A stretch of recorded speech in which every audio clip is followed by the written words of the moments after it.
to Unit 4, the final unit of Trimester 1. I'm going to give you the heads up right now that we will mostly finish this unit minus a couple of sections, but we will come to an end. We're not going to take a Unit 4 test though because of that. We're instead going to wrap in the material that we learn in this unit before the end of the trimester into the final. So Unit 3 test was actually your final unit test before trimester break. Unit 4 is on functions. So we're going to start off by talking about the difference between a relation and a function. So the relation states that a pair of input values with output values can be shown as a set of ordered pairs where x is the input and y is the output. So think about this in terms of, you've heard it in science class when you talk about independent and dependent variables. X is your independent variable, that's why it's your input. Because if you are independent, you are making those choices and doing them on your own, and they result in an output or a consequence or that dependent variable, something that depends on what your decision is. So then we need to take a look at domain. Domain states the set of input x values for a relation. And then range is the set of output values for a relation. So remember, domain is your input, range is your output. So domain is x, range is y. So if we look in terms of a mapping diagram, we have here our mapping diagram where our domain is 2 and our range is ABC. So if we wrote our ordered pairs, 2 maps to A, 2 maps to B, and 2 maps to C, where our ordered pairs 2A, 2B, 2C are X, Y, input, output, domain, range. That all fits together. So we look at this first example. I gave you a graph. We need to list the set of ordered pairs and identify the domain and range. When I look here, I have 6 points, so I'm going to have 6 ordered pairs. The first one, I'm just going to go left to right, is -2, 2. Then we have -1, 1. 0, 0. 1, -1. 2, -2. And 3, -3. That means that my domain, and when I list my domain and range, I'm going to use a squiggly bracket. I know you guys hate these things. I will show you in class how you can shortcut making them. I do not want to see this because that's not a bracket. That's just a squiggly line. So the other piece is you want to make sure that you list your domains and range. You don't have to repeat values if they repeat, and you want to make sure you list them in numeric order from smallest to biggest. So our smallest domain or x value is -2, and then we have -1, 0, 1, 2, 3.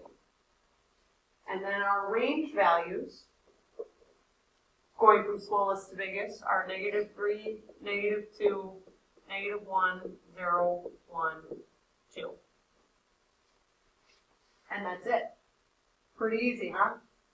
So now we need to talk about the difference between a function versus not a function. So a function is the relationship from a domain to range is a function if each value in the domain is mapped to only one value in the range. So that means that here we have our mapping of A, B, and C in the domain and your range of 2. So we have ordered pairs of A, 2, B, 2, and C, 2. So A, B, and C all have the same output, but each of A, B, and C only map to one value. So A doesn't map to 2 and say 4. Then we take a look at not a function. The relationship from domain to range is not a function if any value in the domain is mapped to more than one value in the range. We look at our mapping here. We have ordered pairs of 2A, 2B, and 2C. And 2 maps to A, B, and C. That's what makes it not a function. Think of it in terms of this way. If it's a function, you're going to put in, for example, think about making cookies. Making cookies is a function because You might have multiple different recipes for chocolate chip cookies. One might use, say, sugar, while one might use, say, applesauce, and one might not have eggs in it. But they all produce chocolate chip cookies. Now, on the other hand, you're not going to take the ingredients for chocolate chip cookies, mix them up, put them in the oven, and one time you get chocolate chip cookies and another time you get brownies. That is not a function. So the way that you have to remember that is hard for people to think about is in terms of, although a single input cannot be mapped to more than one output, two or more different inputs can be mapped to the same output. So basically the way you remember it from a mapping is if you see an arrow going from the domain to more than one range, not a function. But you can have more than one domain mapping to the same range. This leads us to how we tell graphically if it is a function or not. And that is the vertical line test. If a vertical line passes through more than one point on the graph of a relation, the relation must have more than one point with the same x-coordinate. Therefore, the relation is not a function.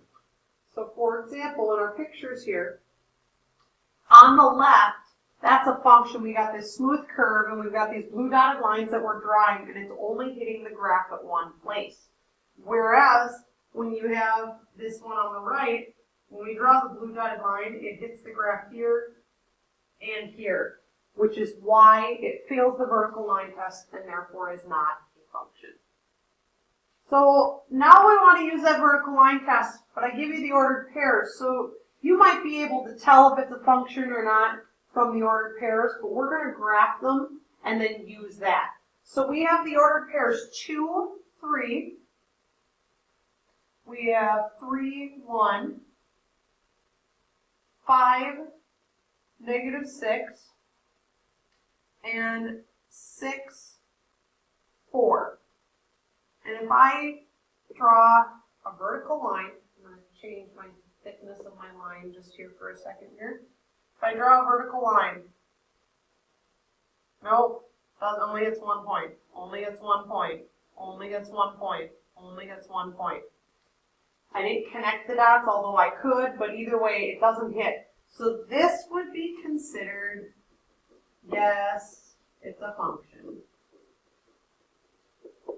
Now we look at example C.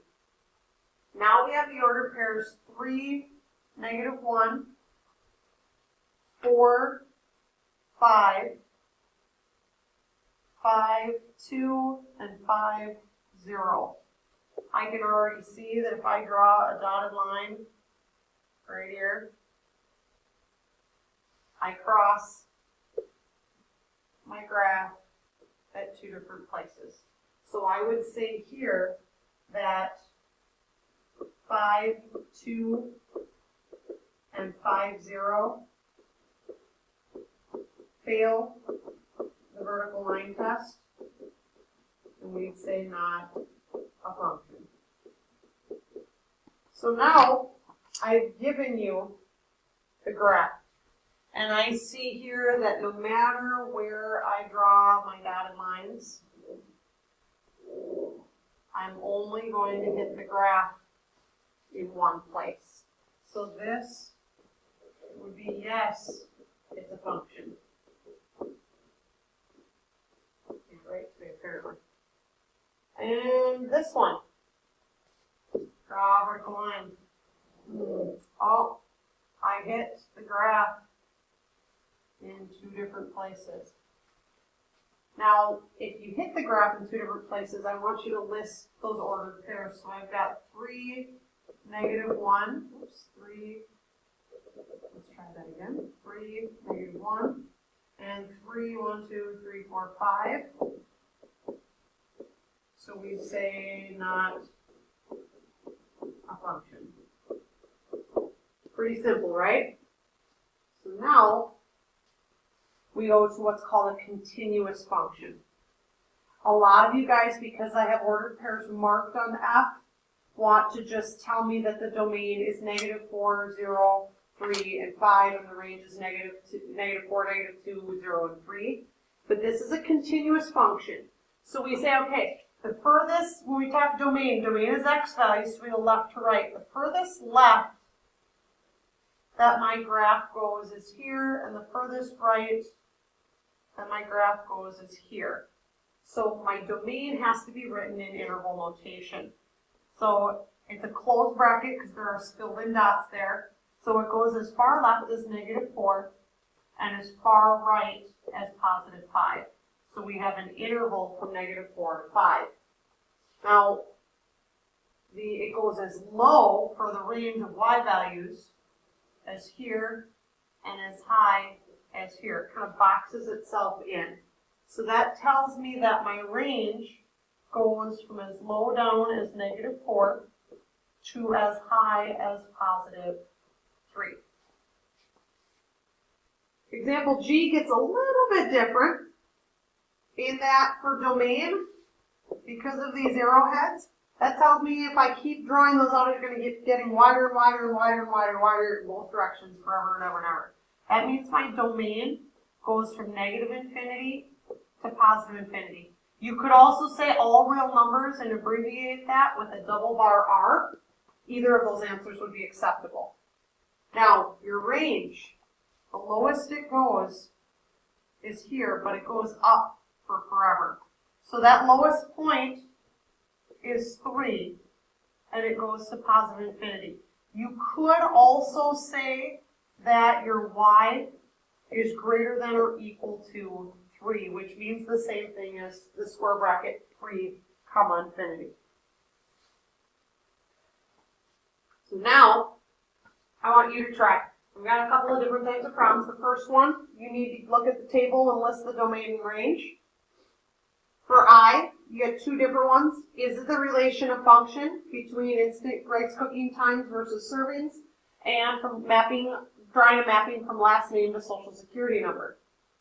J is give me the domain and range of those ordered pairs. And finally, you've got two more examples. One with K with a continuous function, give me the domain and range. Hint, that will be an interval. And L, is it a function, is it not, given the graph. And as always, bring your questions with you to class.